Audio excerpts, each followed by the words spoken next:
I'm taking back the crown. I'm all dressed up and naked. I see what's mine and take it.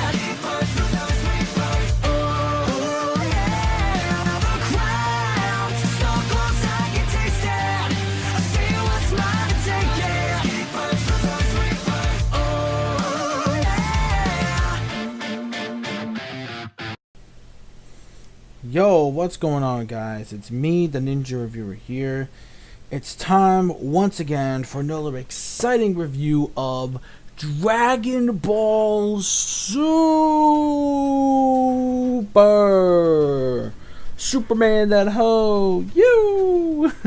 Alright. So, Dragon Ball Super episode 97 review. This week's episode of Dragon Ball Super right here.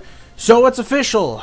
Frieza is officially going to be the replacement for Majin Buu. Well, of course, even though we already know he's in the tournament now, it's too late for Buu to join in.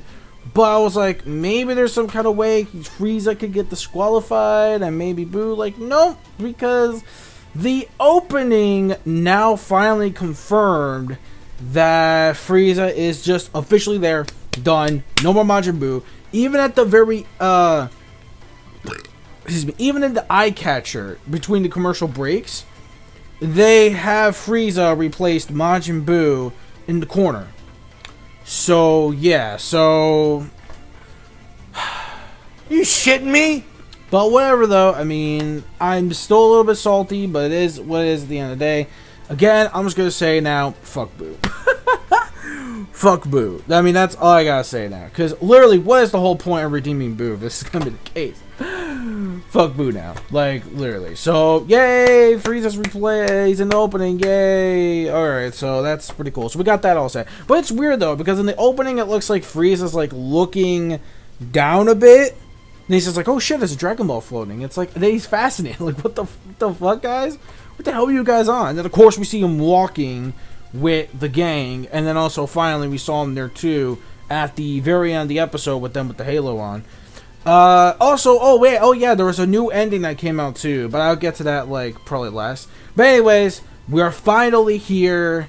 It's finally begun. The Universal Tournament, final freaking Lee, has started at last. At last. So, it started.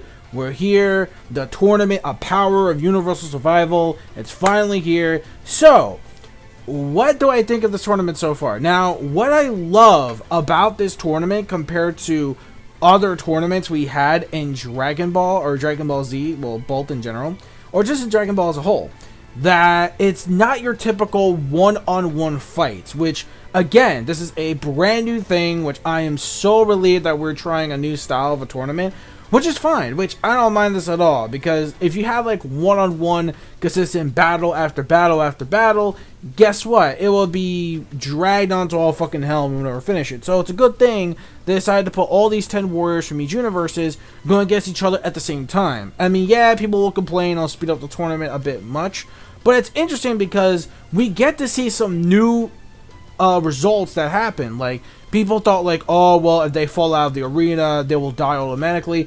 Nope, not even. They just get sent to the bleachers if they're knocked out of the big circle arena. Now, about this arena, now when it comes to the arena in general, we already know the rules. Basically, you can't fly. You could use Key Energy Blast, you can power up, but you can't fly. Only if you're like a creature of some kind that already has wings, you can fly up, so that's obvious. But where there's no going back because of the ground, because it's like in the middle of fucking between like, well, like, you know, outside the fucking galaxy realm. So of course, like, this is why like the energy is so low and the, you know, gravitational, you won't be able to fucking fly nowhere 2 fucking feet. So again, this is why we have, you know, the whole grounded battles, which I don't mind, to be honest. I mean, I don't mind, because again, this is something completely different, which is why I'm intrigued about this tournament so far. Now, when it comes to the actual battles itself, alright, we have the Well, we already got some eliminations that already happened. One, which was, I forget what her name is, the butterfly chick from Universe 10. She already got annihilated. She was the first one to go from Universe 10. And obviously, it's so obvious when you have a bunch of fucking meatheads on your freaking team. Except for the butterfly chick, which she obviously wasn't. But I could tell she wasn't nearly as powerful as we thought. And fucking Kale, you know, she's like in the corner. She's like, I don't know, these guys are like way too strong. It's like, I don't know, help me. It's like, oh, come on, man. Come on, Kale. You gotta get angry. You gotta bust loose, man. You gotta be fucking busting bitches, man. Or, yeah, like, you know what I mean? Like, that's what you gotta do. You gotta do that shit. So, that, you know, we have that going on. So, of course, we have, and surprisingly, the robot dudes from, what universe was it? From Universe 3, yeah. There was like a robot, I forget, Noriyama or something like that, which was a robot. And it pretty much just got pretty much hit by Basil and Hit. So Basil and Hit actually took out one of the robots from Universe 3. And there was, again, the butterfly chick, which was annihilated. I forget by which one. Yeah, because I'm just going to the ones that were being annihilated. Because there was so much shit. Now, here's the thing.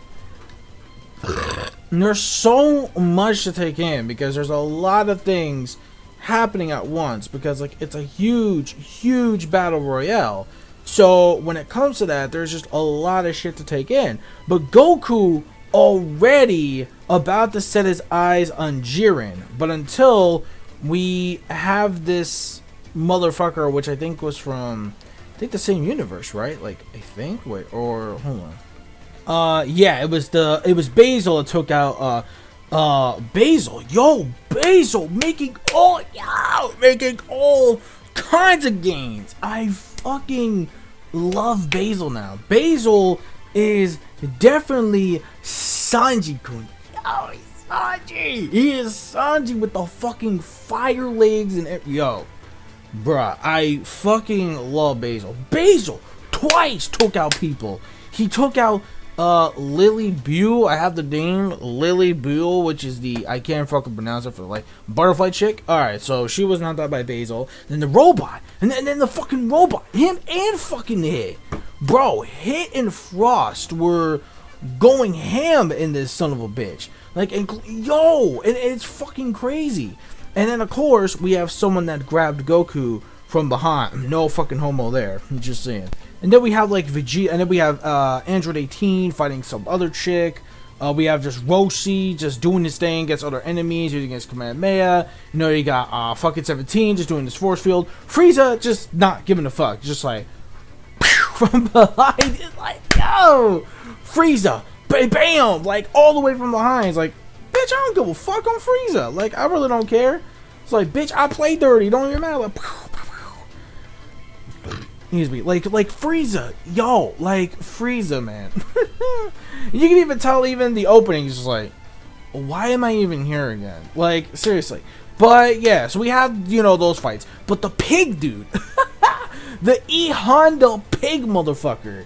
Which I think his name is Napapa, or some crazy shit like that. He showcases some new ability, which is like a some kind of new key ability thing or something like that. Like, he can deflect most of those beams that Basil did. But you were almost knocked out of the arena, bruh. So honestly, I think this match may be set forward. Like, nah, even if, you know, that was a little bit impressive still. Fuck Universe 10, that's all I gotta say. And no defense to Garasu, because I really like him as a Kai. He's very respectful. But at the same time, his team just fucking he got played. His team is just, nah. Like, I'm loving Basil right now. And then, of course, at the very end, we have this genie dude that, like I mentioned before, grabs Goku, again, no homo, from behind.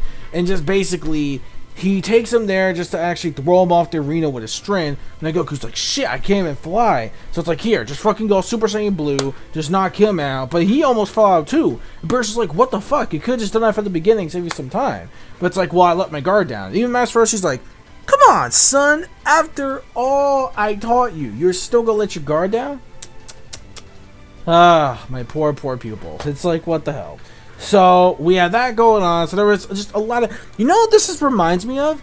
this is like a Marineford version of Dragon Ball. Like, I'm dead serious. This is like the Marineford of Dragon Ball right here. Because Marineford was basically, you know, an all-out fucking battle royale. You know, even though it had a purpose, you know, at a time limit to say fucking ace. But still, this so reminds me of like how like Marineford was like in One Piece. Like, so much crazy fucking fights going on. Where it's like basically you got like one fight there, the other side, the battlefield, and you got that there. So it kind of reminds me of that Marineford feel. And honestly, I was feeling hyped as fuck for all this. Because if you want action, hey, there's non-stop action this episode. So you can't really complain. So a lot of action. The animation, surprise, surprise, was very well done this episode. I actually can't complain. I think, seriously though, I think Toei was saving their best animation budgets probably for this big part of the tournament, because it kind of looks like, you know, the animation looks really great quality. It really does. And yeah, I think they were just saving all their freaking crazy money, all their budget just for this arc, which honestly, hey, I really don't fucking care because it's looking really great so far. And yeah, so it's a lot of interesting. We got all the characters, and we learned something else about Universe 2 as well. Like I said, there's a lot of shit, like bruh, there's a lot of fucking shit going on, like a clusterfuck of shit. And then also we found out some new information too. Yeah, Universe 2.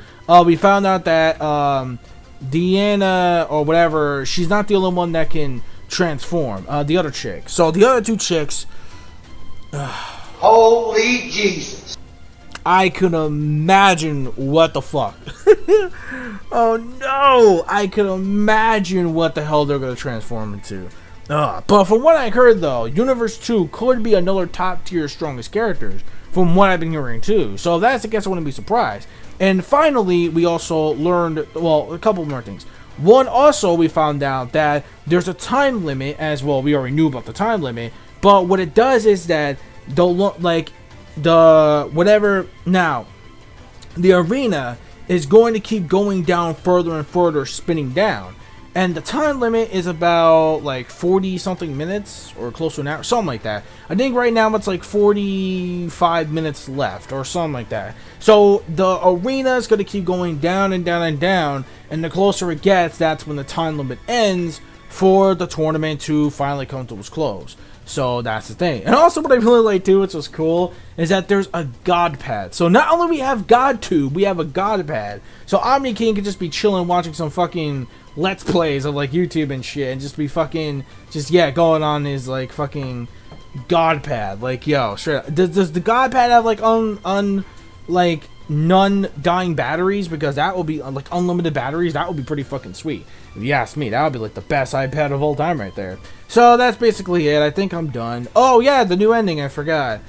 We did get a new ending for this episode, and I don't mind it. I can pretty much get used to it. It's the same people who sung the ending 3. But